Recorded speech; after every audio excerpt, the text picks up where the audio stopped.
एक बार फिर से स्वागत आप सभी का। आगे बढ़ते हुए बात करेंगे अब इजराइल और हमास की। जी हां, इन दोनों के बीच में जारी युद्ध विराम में अब एक नए समझौते पर सहमति बन गई और इस नए समझौते के तहत जो बंधक हैं उनकी अदला बदली की जाएगी, साथ ही बंधकों के शवों की भी अदला बदली होगी। इसके साथ ही इजराइल और हमास के बीच नाजुक युद्ध विराम के कुछ दिनों तक और बरकरार रहने की भी संभावना है। जहां एक और दोनों के बीच सहमति बनी है तो वहीं दूसरी ओर आरोप भी लगा रहे हैं।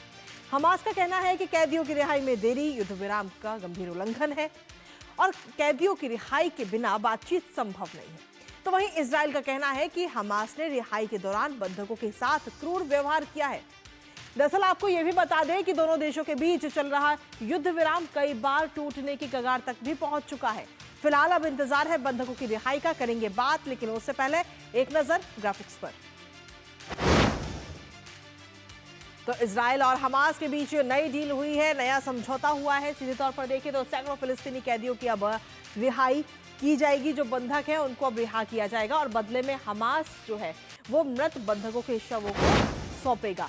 तो कुल मिलाकर जो बंधक हैं उनकी रिहाई अब की जा रही है, शवों की अदला बदली होगी।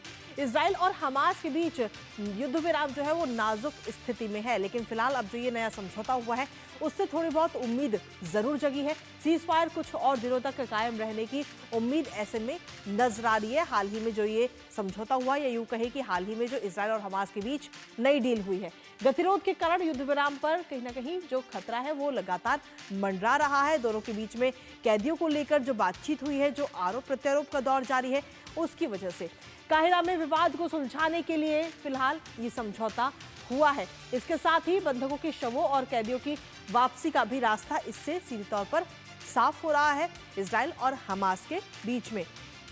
इसके साथ ही अगर हम देखें तो फिलिस्तीनी कैदियों के नए समूह की भी रिहाई की जाएगी, यानी कि कुल मिलाकर जो बंधक हैं उनकी अदला बदली हो रही है और ये एक नया समझौता है।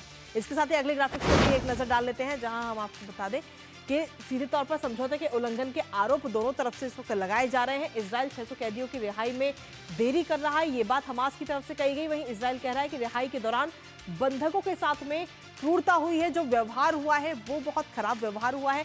हमास कह रहा है कि रिहाई में देरी युद्ध विराम का गंभीर उल्लंघन है। रिहाई में जो देरी की जा रही है इजराइल की तरफ से, उसको लेकर हमास कह रहा है कि कैदियों की रिहाई तक दूसरे चरण की जो वार्ता है वो नहीं की जाएगी, यानी कि जब तक कैदियों की रिहाई नहीं होगी तब तक दूसरे चरण की वार्ता नहीं होगी।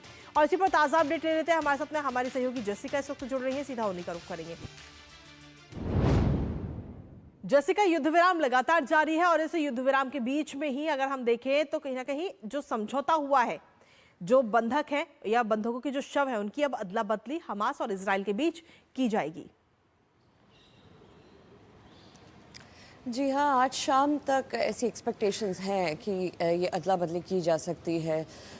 जो कि मुद्दा अभी फ़िलहाल इजरायली सरकार और इजरायली डिफेंस फोर्सेस के सामने है, वो है जो भी बंधकों की रिहाई होनी है फ़िलिस्तीनियों की, कम से कम 650 बताया जा रहा है। इसके डिले की वजह से जो है टेंशन्स और भी बढ़ी हैं दोनों के बीच में फ़िलहाल। बट जो हमें खबर मिल रही है मिडल ईस्ट से, उससे ये भी सामने आ रहा है कि एक बैठक हो सकती है और उसमें बात शुरू हो सकती है दोनों के बीच में कि आगे इस सीज़ फायर को कैसे बढ़ाया जाए।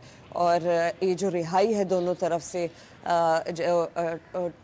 तरफ से जो रिहाई का ये प्रोसेस अभी फ़िलहाल चल रहा है, उसको एक तरीके से जारी रखा जाए, एक तरीके से पीस प्रोसेस को मेंटेन किया जाए, क्योंकि जिस तरीके से माहौल फ़िलहाल कुछ ही सेकंड्स में गड़बड़ा जाता है, गरमा जाता है, उसकी सीरियसनेस को देखते हुए एक मैकेनिज़्म पे आया जाएगा जिससे मीडिएशन टॉक्स आगे ज़रूर बढ़ेंगी ना, या एक्सटेंड भी हो सकती हैं इस हफ्ते में, क्योंकि जो 42 दिन का सीज़ फायर था वो इस शनिवार को समाप्त होता है। तो इसके आगे का रास्ता क्या होगा सेकंड फेज़ के लिए, जिसमें कि मांग की जा रही है हमास की तरफ से कि जितनी भी इजरायली डिफेंस फोर्सेस हैं वो सारी गाज़ा से चली जाए और उनका कोई भी फोर्सेस के प्रेजेंस उस रीजन में ना हो।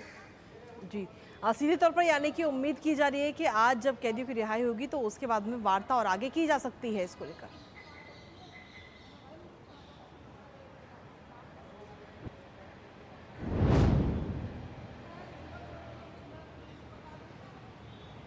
जेसिका, आवाज मिल रही है आपको?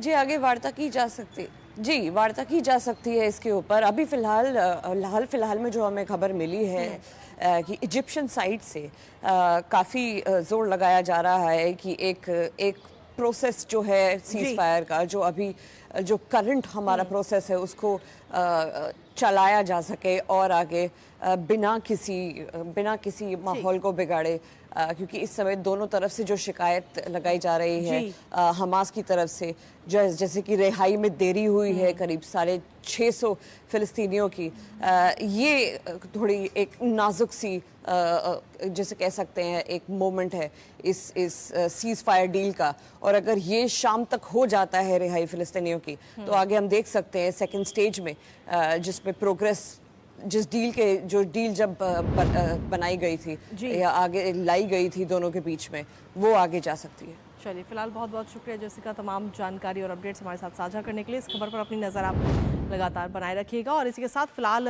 न्यूज़ पंच में मुझे और हमारी पूरी टीम को दीजिए अनुमति, और कल सुबह 10:30 बजे फिर होगी आपसे मुलाकात। तब तक के लिए नमस्कार।